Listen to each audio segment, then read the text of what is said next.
Alright, so it's been about 3 months since we set off in the Winnebago on this adventure up to Alaska. So we thought it was a good time to reflect back on our choices with the RV and give a little update on how things are holding up and what's been good and what's been bad. So in no particular order, we're going to just discuss how it's been. So the curtains that we had made, we talked about how we had made dark curtains and they weren't really keeping the light out because it was coming in, so we put the foil in. That has been working really well to keep the light out. We do have to like tape them around the edges because anywhere there's a tiny little gap, it just lights up the whole room. And during the day, it's kind of a pain to have to open up the foil to let light in. The foil rips. It's not the best option. I think it's the cheapest option that does a good job. Had we just invested some more money and bought the real stuff that's made to go over the windows, that would have been better. But for a cheap fix, the foil has been working. Back in Oregon, when we first started driving this thing regularly, I started noticing little drips of power steering fluid underneath the motorhome. So I would just keep it topped off, and sometimes it wouldn't lose any, and sometimes it would lose more than the last time. It really came to kind of a head when we were in Fort Nelson, and I replaced the hose thinking that was the problem because it looked like it was cracked. And then we went down to Skagway and then back up to Whitehorse, and it was really leaking. It wasn't even really holding it. So with the help of a little mirror, I found that the power steering pump itself was bad. So, we did have to replace that pump in that Walmart parking lot. It wasn't a horrible job. Well, yes, it was a horrible job, but it didn't cost a lot of money. Job. So that was kind of, something that we had to address. Something else is the fuel economy hasn't been great. We've been averaging about 6.2 to 6.7 miles to the gallon. In thinking about it, it's great considering we're not driving the big diesel truck and the minivan where we would buy a lot more fuel, but at the same time, it could be much better. We're doing about 55 to 60 depending on the road, more closer to the 55, and the best we're able to squeeze is that 6.7. We're climbing a lot of mountains and hills, so that probably has a lot to do with it as well, and you can definitely notice a difference in the fuel economy when we're running that generator a little bit. And with all the miles that we've covered, we've gotten a few screws loose. We had a cupboard door, a couple screws fell out the other day. We had a hanging basket thing that the screws came out of. We have some hooks that hold the kids' cups. Those have come out, so there is a lot of shaking going on in there while driving, especially on the bumpier roads, and we've had to fix a few screws, but other than that, nothing's really broken down or gone wrong. So that's been good, and we're certainly able to replace a few screws. We did dump the Instant Pot out off the counter, and it ripped the outlet out when we were going over the top of the world highway, and so we had to fix that outlet. But other than that, it's held up really well. Driving in it's been very nice.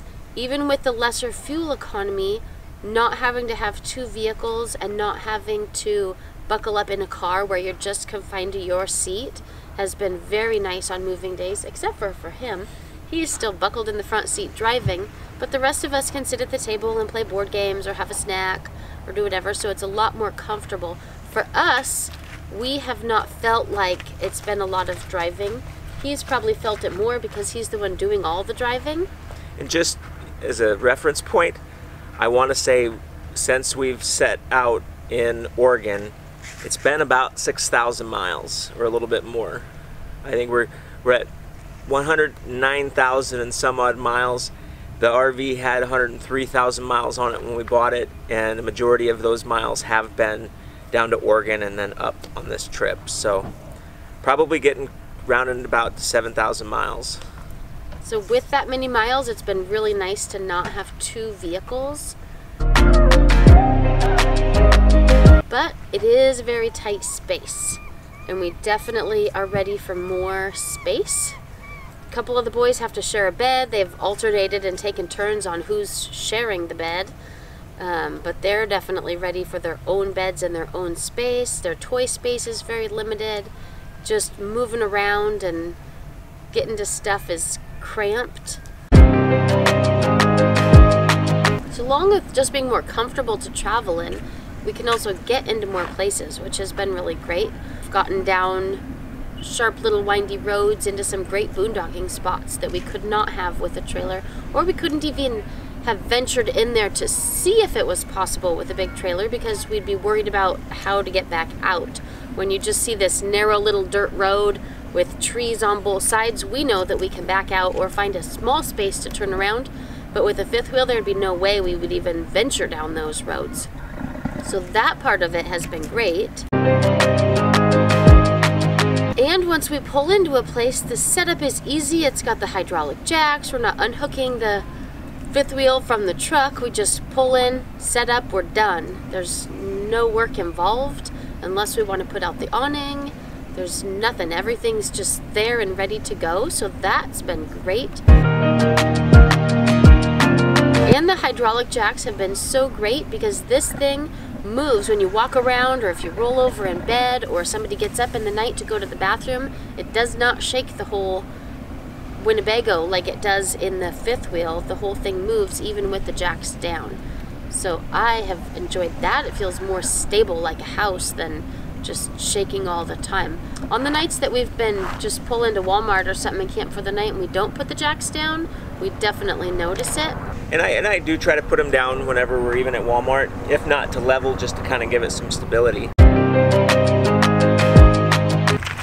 All right, so in getting into those small spots, we're doing a lot of boondocking.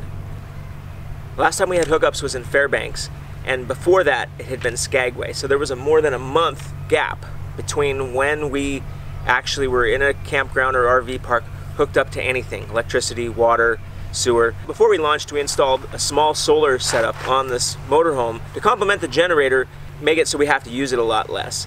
So we installed a small solar system on the roof, 300 watts of panels and 3 deep cycle marine batteries. We went budget build just so it wasn't going to set us back a ton, and so far we've been pretty satisfied with the results. On a day like today where it's super sunny, we can plug in anything we need to and pretty much run it. The bad side has been a lot of days have been cloudy and rainy, and the 3 panels we have don't do so well when there's no sun out. But in retrospect, I believe it was a great investment. It's allowed us to do a lot of boondocking.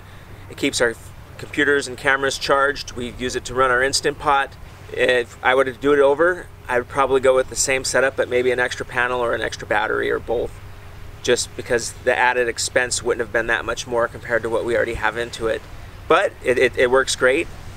Here we're pulling in plenty of sun and we're able to run whatever we want. There are times on cloudy days that just one more would really help, because we'll try to cook something and it gets it like 90% of the way there, and then it just doesn't quite have it.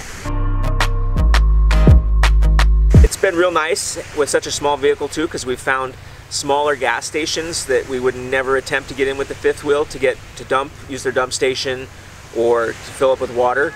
Whereas with the fifth wheel or a trailer, we'd have to be much more particular about where we could pull in. So that's another side of boondocking is water, both filling and dumping. So we've been lucky enough to when we're in an area for a little bit, we find that spot that we like and we're able to get in. But for the most part, we haven't paid for it yet. I don't think. Just for water and dump, we haven't paid for it. And it's really easy with such a small thing, because if we're parked somewhere, so like here, we are boondocking and there's water and dump just right down the street. If we had the fifth wheel, we wouldn't want to have to hook the whole thing up and drive it over there to fill up and dump. But with this, it's super easy to just raise the jacks, drive over, dump it, come right back to our spot. And along the lines of boondocking, one of the things we've been doing is while we're at those dump stations, the 7 of us will get in the shower, take a shower, even if we have to fill, dump, and then leave for a minute and then come back around and dump and fill again, just to be ready to head out. So we're definitely ready for more space. We're definitely ready to be back in the cyclone and have more space just to move and some more personal space. Emmett's favorite new game is to play when we get back to the cyclone, and then we give him some multiple choice answers that, are you going to do this or this? And talking about his toys, are you going to play with these trains or are you going to play with these cars? And He wants to play that all the time, talking about what he's going to do when he gets back to all of his toys. If we were to do it again, I think we would make the same choice. It's been really good. Yes. We've been able to do lots of great things having this. Financially, I think it's been good to not have the 2 vehicles. So while we're ready to move on, we're happy that we decided to go this route. And if we ever have another trip that's like a 3 to 5 month small trip that is something like this that we'd want to fit into different places, we would definitely do it again. We definitely don't regret the choice, but 3 months in, with still probably another month and a half to go, we're looking over it. We're over it. We're looking at the end. But it's been an adventure. I'm gonna miss this little guy. We have really loved the motorhome aspect of it. Unfortunately, they don't make many Class A motorhomes that have the kind of floor plan that is accommodating for as many of us as there are. So for now, I see us sticking with the 5th wheel. We just want to get back and enjoy our large space. Yep. So this trip has been great so far. We are excited to continue exploring Alaska in our next month or so that we still have here, but we're looking forward to being back. So keep watching our videos and check out more adventures in Alaska. Thanks for watching. Bye-bye. Bye.